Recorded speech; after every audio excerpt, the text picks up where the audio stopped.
In this video, I will show you step by step how you can download and install Filmora in your laptop just in few minutes. This will be an easy and quick tutorial, so let's get started. So I already have this Filmora editing app installed in my laptop, as you can see, and in today's video guys I will show you how you can do the same. It's super easy and simple. So to download Filmora to your laptop, it's super easy. All you have to do is you just need to go to your Google Chrome or any web browser that you are using, search for Filmora download, then click on the first link of this website like this. So just click on the first link, you will be directly in this Filmora website. Okay, as you can see, if you are using MacBook laptop, you can click over here on free download.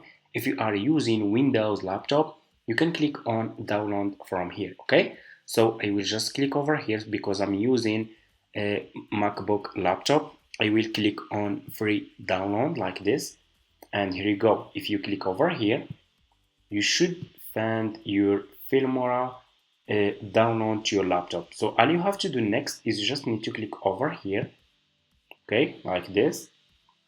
You will be directly in this page. Scroll down, then click over here on agree like this. So you just need to wait a few seconds, and here you go. So all you have to do next to install Filmora to your laptop, double click. So you just need to double click over here and Filmora will be installed in your laptop. I don't to do it because I already have Filmora in my laptop. It's already here, as you can see, installed in my laptop. So for you, just double click and that's it. That's how you can download and install Filmora in your laptop. Thank you so much for watching and see you in my next videos.